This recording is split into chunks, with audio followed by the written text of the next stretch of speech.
어떠세요? 우리 체르노빌 5편까지 다 봤는데 제가 첫 편 시작하면서 그런 말씀 드렸었는데요. 이게 미국이랑 영국이 있는 두 방송국이 합작해서 만든 드라마인데요.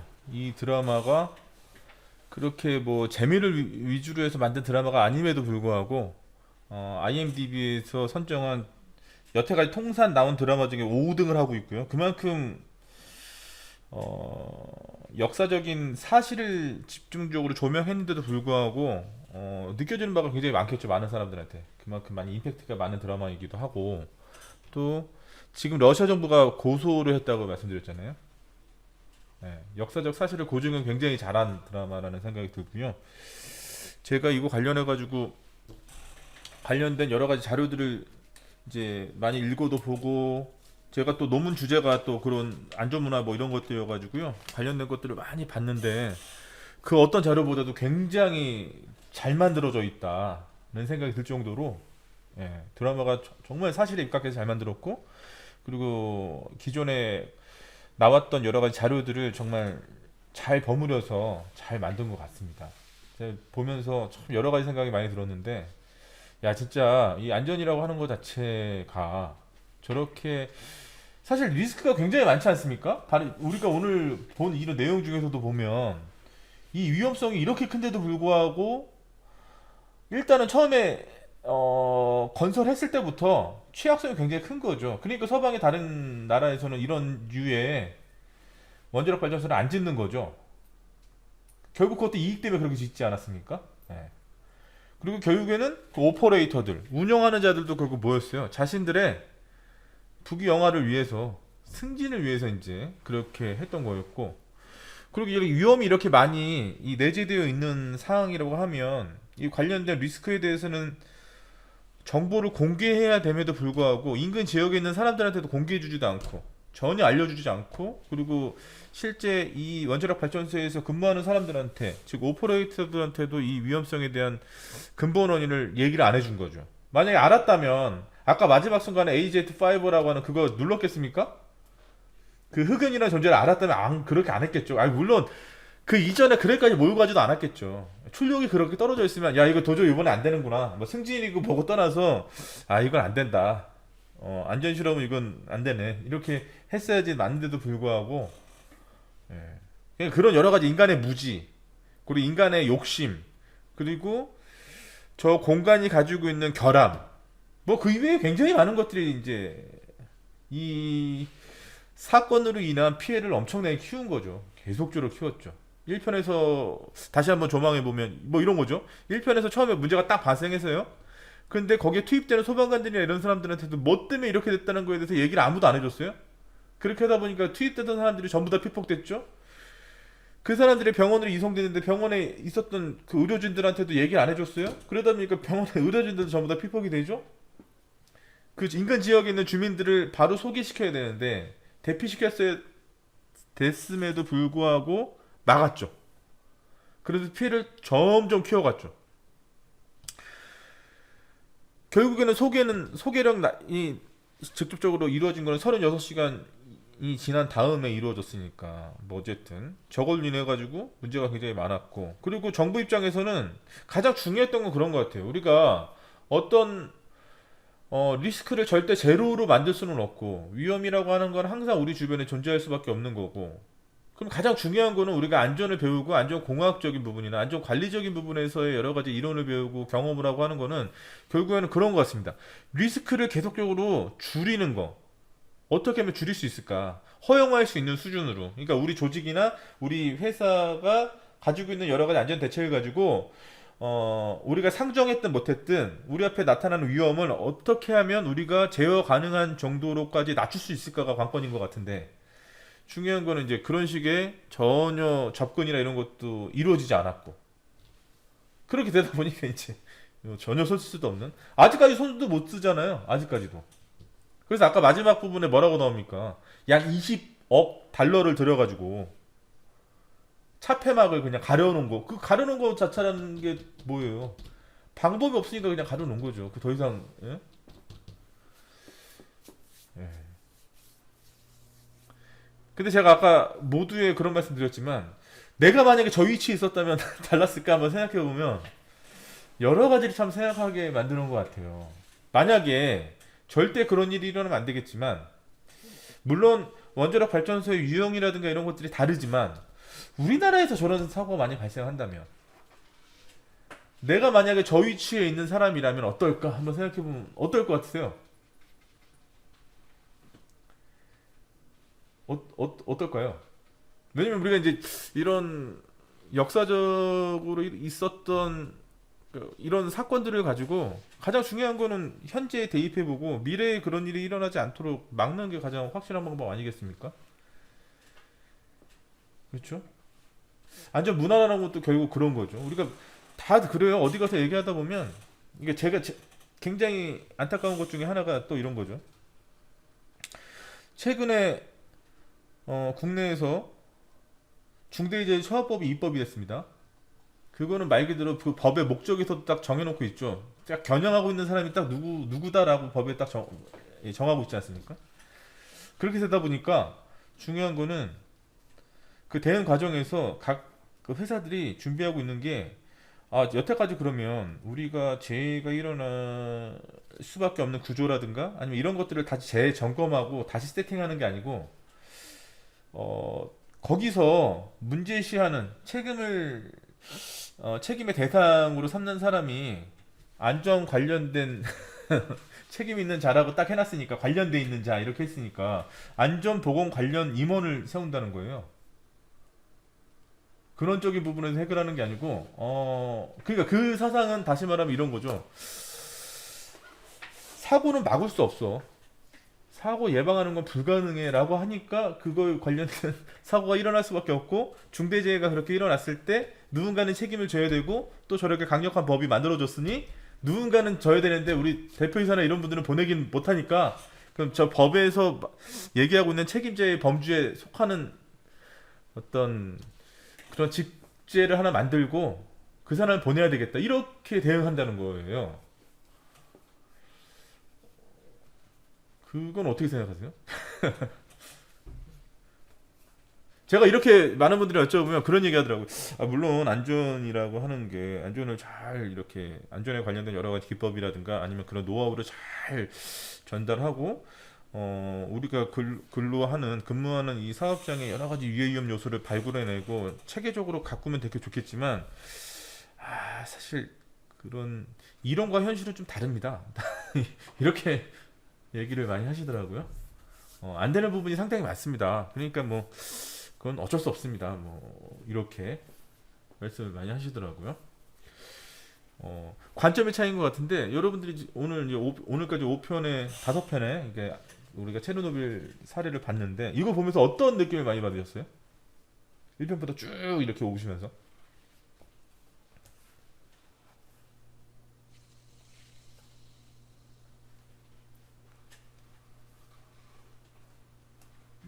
네, 뭐 그래서 저는 이런 생각이 들어요. 사실 이 이제 그 물론 이제 그 구소련 체제가 과학적으로 약간 그 못 미치는 그런 체제가 됐다고 하더라도요. 네, 이 이제 사고가 이제 대체적으로 아까도 얘기했던 휴먼 에러가 발생을 했잖아요.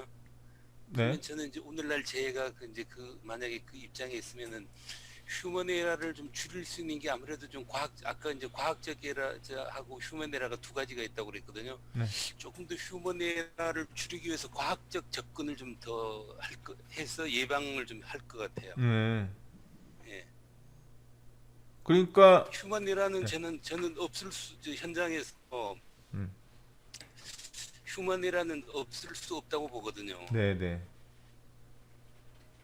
그러겠죠, 그렇죠. 인간이니까. 그러니까 줄일 수 있는 방법이 그래도 과학적인 접근을 해서 네, 또 그 이런 안전사고가 발생 안 하도록 특히 이런 원자력 같은 경우에는 좀 그 자동화 시스템을 좀 더 물론 경제적인 면이 있지만은 자동화 시스템을 좀 도입을 해서 이런 문제를 진단하고 예측을 해서 좀 그 휴먼 에러가 발생하는 부분에 좀 자동적 제어 장치를 좀 도입을 해서 네. 이 시스템이 안전하게 갈 수 있도록 좀 설비를 좀 저기 설비 쪽에 좀 돈을 좀 투자하더라도 네. 안전한 쪽으로 조금 더 가야지 되지 않겠나 그런 생각을 하거든요. 네. 원자력 발전 이 분야에 있어서 일단 문제가 발생했을 때 이거는 도저히 지금 현존하는 기술 가지고도 이거 대책 수습할 수가 없으니까 위험성이 너무 크니까 그런 말씀이신 거죠? 예, 그러더라도 좀 휴먼 에러를 줄일 수 있는 방법 좀 찾아봐야 되겠죠. 네. 휴먼 에러가 일어날 수밖에 없는 배후 요건이 뭐가 있을까요? 그러니까 휴먼 에러라고 하는 게 결국에는 휴먼 에러는 사실은 그 우리가 불완전한 행동의 한 요소 중에 하나지 않습니까?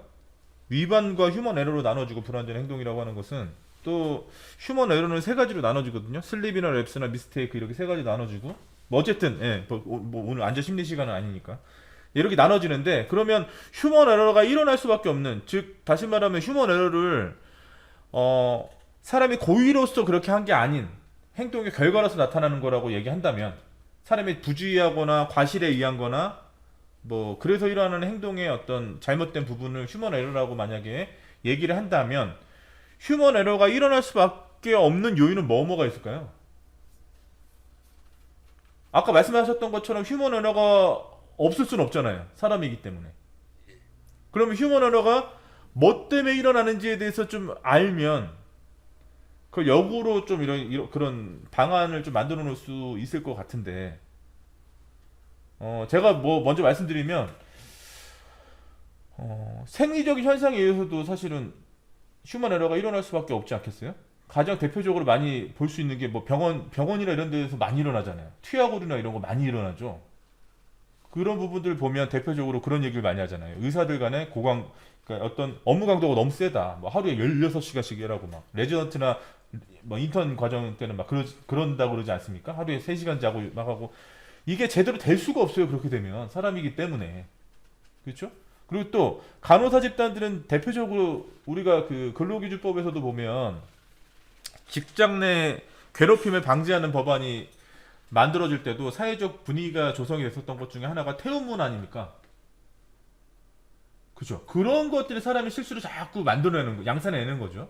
그런 어떤 생리적인 요소들, 아니면 정신적인 요소들, 그러니까 인적 요인, 인지적 요인 뭐 여러 가지 나눠지는데 또 뭐가 있을까요? 그거 이외에도 업무가 과중한 것도 사실 뭐 사람이 실수하게 만들 수밖에 없는 요인이 될 거고 아까 그 우리가 체르노빌 원전 사고 때도 보면 디아틀로프라고 하는 관리 감독자가 어떻습니까? 자세가 굉장히 고압적이잖아요. 뭐 말도 못하게 하죠. 야, 너 엄마 젖 빨고 있을 때 나는 여기 나와가지고 일하고 있었어. 네가 나보다 더 잘 알아? 뭐 이런 식의 뭐 물어도 못 보는 그런 이런 것도 사람의 실수를 그러니까 경직된 분위기를 만든다는 것. 그러니까 사람이 본인이 이겨내지 못하는 임계점의 스트레스 상황에 노출된다는 것 자체도 휴먼 에러가 발생할 수밖에 없는 조건이 되는 거죠. 또 뭐가 있을까요? 그거 이외에도.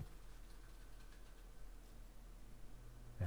또 아까 사고에서처럼 네. 그 경력 좀 초보자를 그렇죠. 현장에 투입하는 그렇죠. 문제. 내가 이거에 대해서 대응할 줄 아는 어떤 지식적인 부분도 안 갖고 있고 기능적으로 내가 할 줄 모르면 실수를 할 수밖에 없는 거죠, 사람은. 네, 지금 이렇게 우리가 얘기했던 이런 부분들에 대한 휴먼 에러가 일어날 수밖에 없었던 내용들에 대해서 충분히 인지하고 있고 그것을 막게 하기 위해서는 또 여러 가지가 필요하겠지만 아까 말씀하셨던 것처럼 어떤 절차적인 부분, 그러니까 어떤 안전 관리적인 부분도 필요할 거고 그 소프트 기법이라고 우리가 안전 문화 시간에 그런 얘기 하죠. 하드웨어 기법 해가지고 그 관련된 뭐 기계 설비를 관련된 어떤 에러가 없어지게 한다든가 뭐 이런 것도 굉장히 중요하겠고요. 근데 그것보다도 방금 전에 제가 말씀드렸던 그런 게 되게 중요한 것 같아요. 서로 간에 사람이기 때문에 혼자 근무하는 경우 거의 없고 사람이 서로 모여서 같이 업무를 하지 않습니까? 조직을 이뤄가지고. 그럴 때 가장 중요한 건 교육도 굉장히 중요하지만 이 커뮤니케이션이 굉장히 중요한 것 같아요. 방금 전에 오늘 봤던 내용도 대부분 다 뭡니까? 커뮤니케이션의 부재에 의해서 일어나는 게 대부분이거든요. 미리 막을 수 있었거든요? 미리? 그러니까 이런 거죠. RBMK라고 하는 이 원전 시설 자체가 구소련밖에 없다. 근데 그거는 뭐 짓는데도 돈이 얼마 안 들고 다른 거에 비해서 그리고 유지하는데도 돈이 얼마 안 들고 여러 가지 부분에서 어떤 이익을 많이 낼 수 있기 때문에 이렇게 했다. 오케이. 그러면 가장 중요한 건 우리가 위험성 평가나 이런 데서도 결국 말해주는 게 뭡니까? 우리 작업장에 노출되어 있는 이 리스크라고 하는 수준 자체가 우리가 가지고 있는 방어 기제에 빗대어서 생각해 봤을 때 도저히 위험성을 어느 정도 이상 내릴 수가 없다라고 하면 가장 중요한 건 뭐예요? 그거에 대해서 구성원들한테 알려줘야죠. 야, 우리가 가지고 있는 제어 시설이 이렇게 있는데 이거 가지고는 지금 우리 눈앞에 나타나고 있는 우리가 일하는 작업장에서 간혹 출현하고 있는 위험성을 다 내릴 수가 없으니까 이 부분에 대해서는 주의를 한다든가 아니면 이런 부분에 있어서의 뭐 어떤 그런 식의 정보를 공개를 해주고 알려줘야 됩니다. 그런 것들은. 근데 과연 그런 것들이 잘 되고 있는가라고 생각해 보면 그런 거 아닌 것 같고요. 그런 게 아닌 게 상당히 많이 있는 것 같고요. 그러니까 휴먼 에러가 많이 일어날 수밖에 없는 여건들이 많이 발생하는 것 같고요. 네. 그리고 사람은 또 그렇잖아요. 그 우리가 매슬로우의 인간 욕구 5단계에서도 보면 가장 밑에 단계에 있는 매슬로우 욕구 단계가 그거지 않습니까? 생리적인 단계에 대한 욕구가 일단 선행이 돼야 되는 거고 그 다음 단계가 안전의 욕구거든요. 사람 누구나 안전을 그 능동적으로 따른다 이렇게 얘기를 많이 하는데 사실 그거는 약간 제한적인 요건이 그러니까 전제가 좀 있어야 되는 거죠. 그 전제라고 하는 건 뭐예요? 그 안전을 사람들이 능동적으로 취할 때는 그 안전에 대비되는 개념인 위험이라고 하는 게 내 눈앞에 보일 때예요. 나한테 위해를 가하는 위험이 내 눈앞에 보일 때. 그리고 눈앞에 보이지 않더라도 내가 그거에 대해서 볼 수 있을 때 우리는 안전을 추구하죠. 그렇지 않을 때는 어떻습니까? 안 하죠, 그렇게. 우리 능동적으로 안전을 추구하지 않습니다. 네, 사람은 원래 그래요. 그렇기 때문에 보다 간편하게, 그러니까 이런 여러 가지, 그러니까 그런 게 문제가 된다는 게 그런 얘기죠. 규제를 아무리 하면 뭐합니까? 그거에 대해 익숙해지고, 그러면 그거 안 한다니까요, 사람은. 네. 그 지난 시간에도 제가 그런 말씀 드렸던 것 같은데, 그, 시간 되시면 요거 한번 읽어보세요. 이 책 한번 읽어보십시오. 요 책. 보이시죠?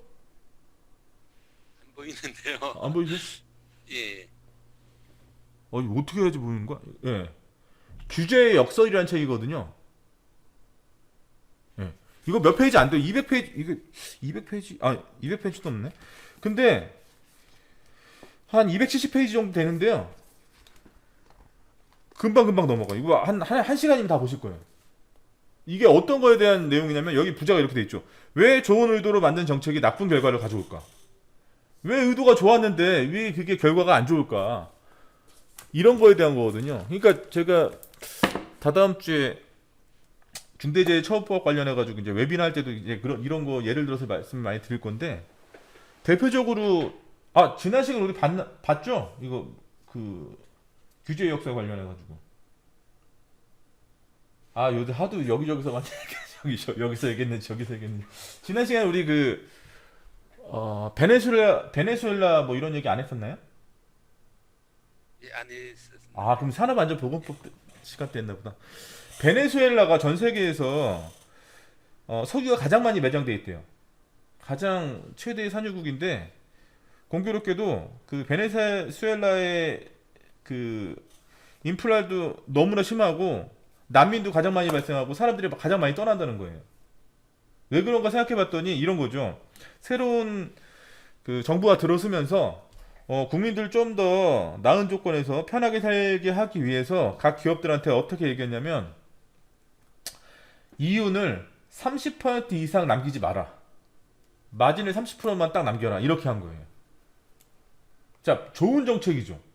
마진을 30%까지만 딱 해버리면 어쨌든 공산품이 뭐고 그 국민들이 보다 저렴한 가격에 많은 재화들을 소비할 수 있을 거 아니에요. 그죠?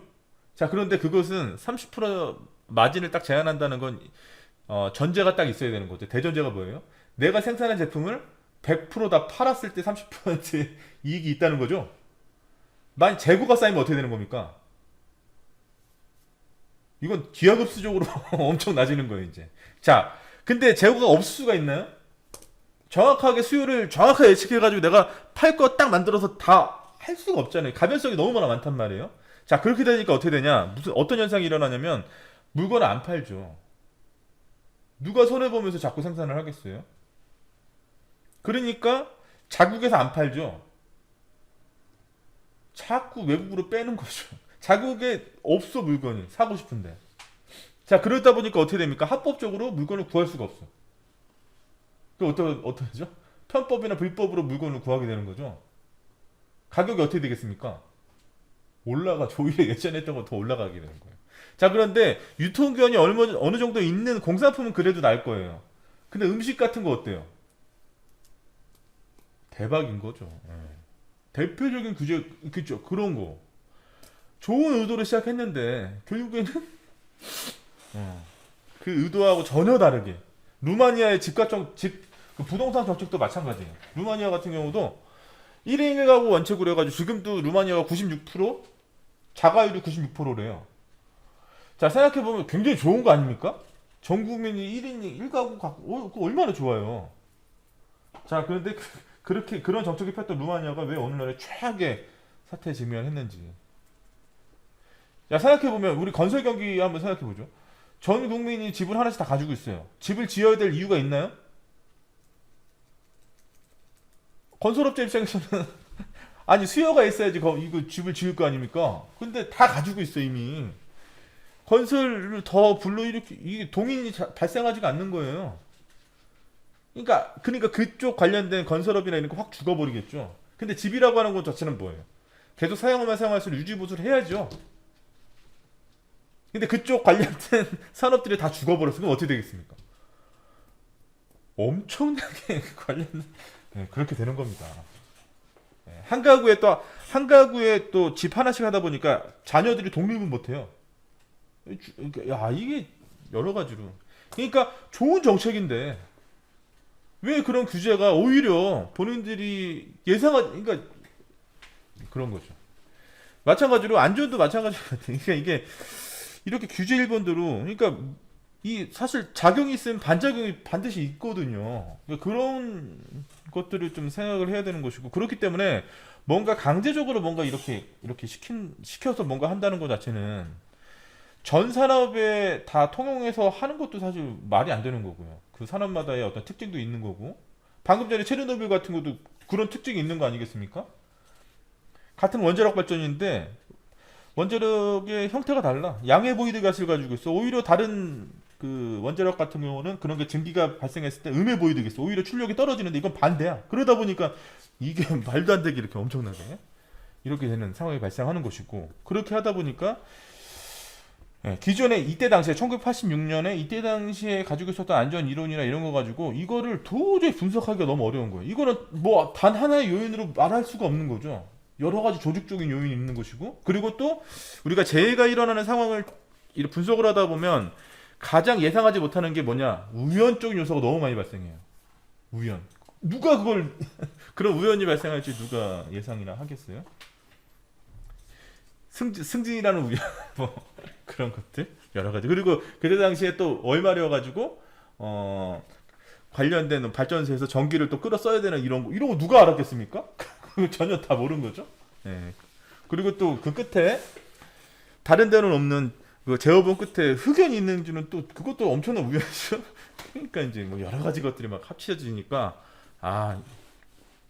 이런 체르노빌 원전 사고를 조사하는 과정에서 이제 처음으로 대두된 개념이 우리가 공부하고 있는 안전 문화인 겁니다.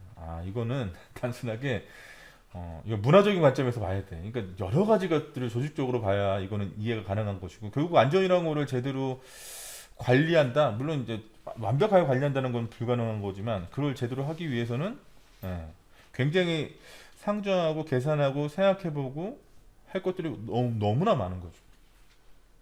그러니까 교육을 통해서도 우리가 얘기할 수 있는 거는 단순하게 예전에는 우리가 교육의 목표가 뭐였어요?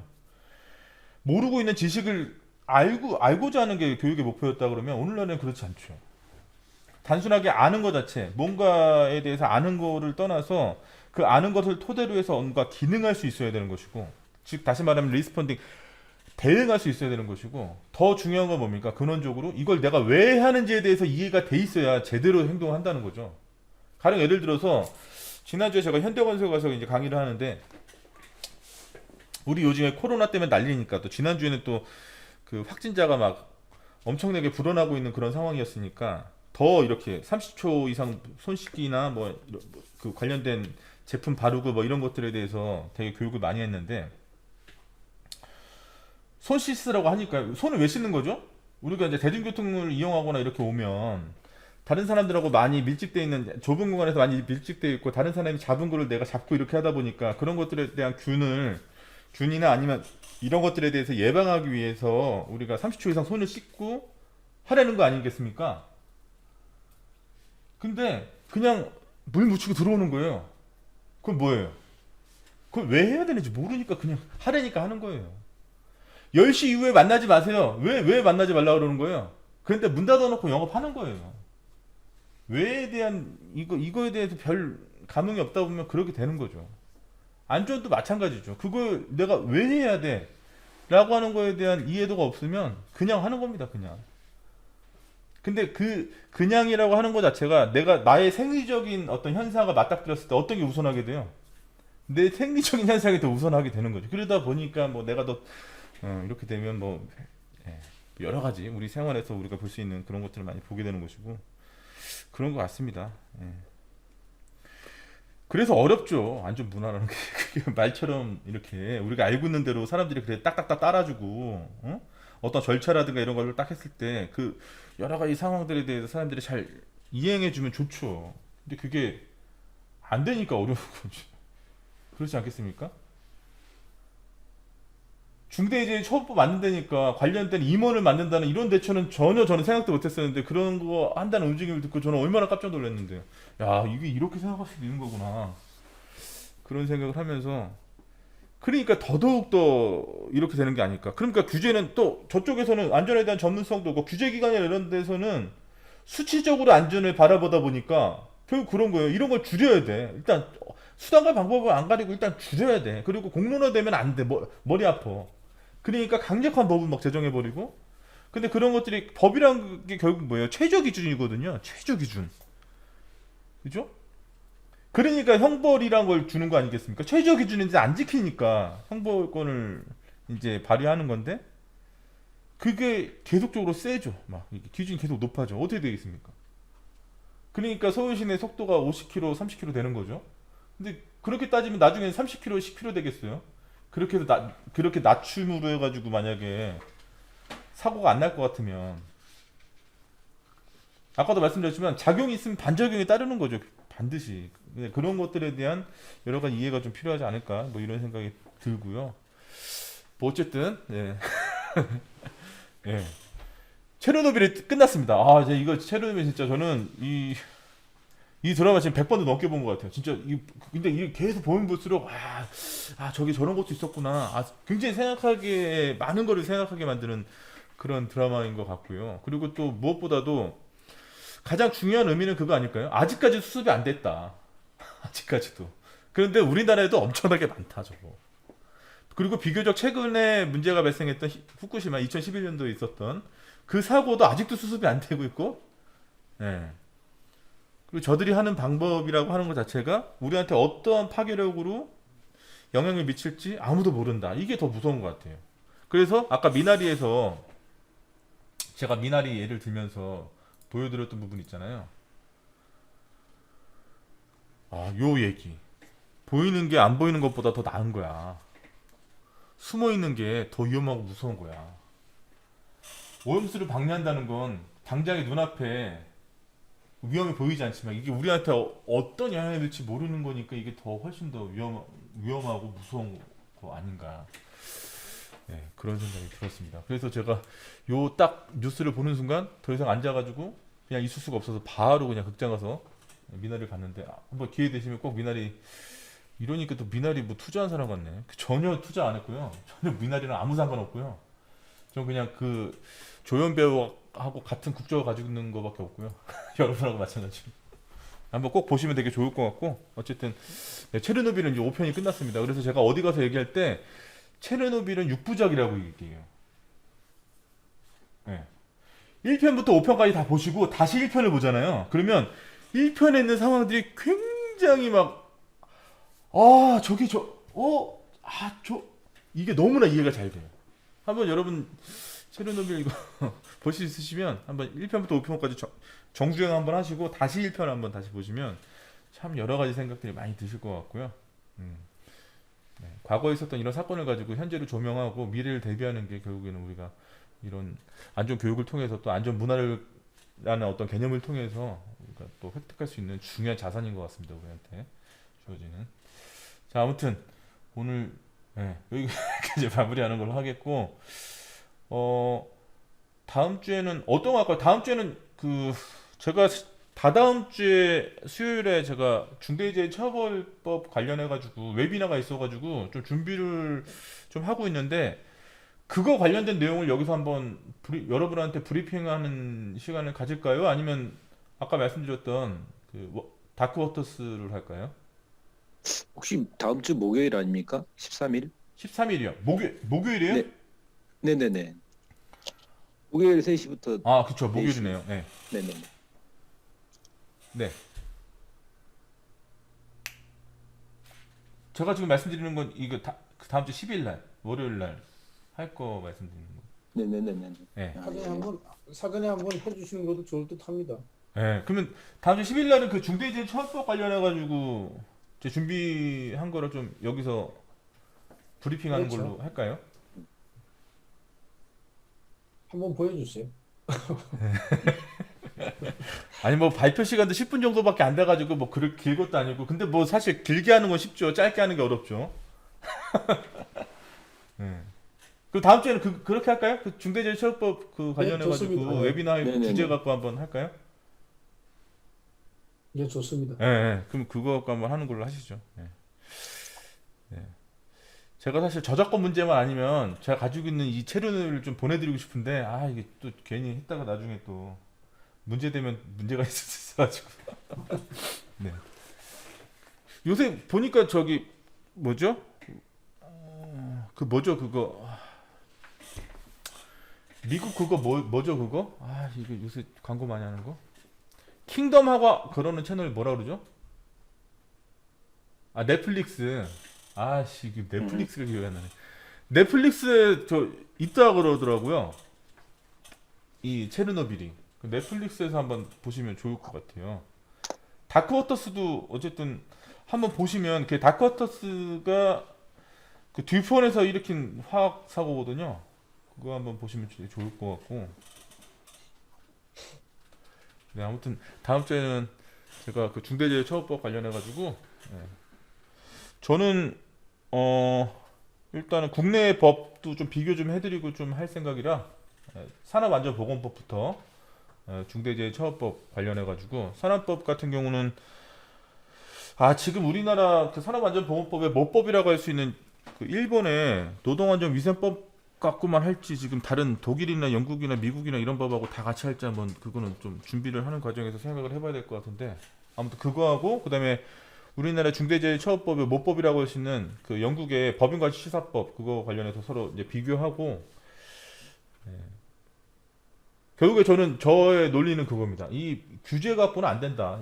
이런 규제를 자꾸 남발하는 거는 실제 현장에서의 어떤 생산에 있어서의 작동성을 더 침해하는 거고, 굉장히 수준이 떨어지는 거다. 봐라. 규제한다니까 쟤네들, 죄송합니다. 현장에서 지금 관련된 임원 뽑는다 그러지 않냐. 그게 뭐냐, 그게. 서로 굉장히 수준 낮게 가는 거다, 지금. 그렇게 가면 안 된다. 이런 논조로 얘기할 거라서. 네. 아무튼 오늘 혹시 제가 오늘뿐만 아니라 1편부터 5편까지 하면서 이 체류난미 관련해 가지고 뭐 궁금하시거나 이런 거 좀 있으신가요? 이런 부분이 좀 이해가 안 된다거나, 아니면 이런 부분은 왜 그런거나 뭐 이런 게 있으신가요?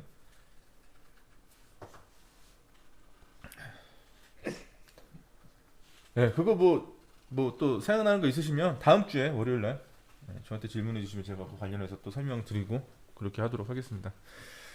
자, 오늘도 고생 많으셨고요. 제가 체르노빌 이거 영상 나오는 부분은 저작권 때문에 유튜브 채널은 못 올려가지고요. 뒷부분은 항상 올리고 있거든요. 그래서 제가 항상 이거 끝나면 저희 그 강의실 있잖아요. 게시판에 항상 올려놓거든요. 학습 자료실에. 우리 이렇게 했던 네. 요거. 그래서 한번 기억 안 나시면 다시 한번 보시면 또 좋을 것 같습니다. 네. 네, 알겠습니다. 배고파. 씨. 네, 고생 많으셨고요. 고생하셨습니다. 네, 다음 주 월요일 날 그러면 이거 또 뵙도록 하겠습니다. 예, 알겠습니다. 네, 감사합니다. 수고하셨습니다. 네, 너무 열성이라서 아주 감사합니다. 네, 네. 너무 열성적으로 해주셔서 아유, 감사합니다. 아니 별 말씀을요. 감사합니다. 좋은 밤 되세요. 수고하셨습니다. 네, 감사합니다. 네, 그렇죠.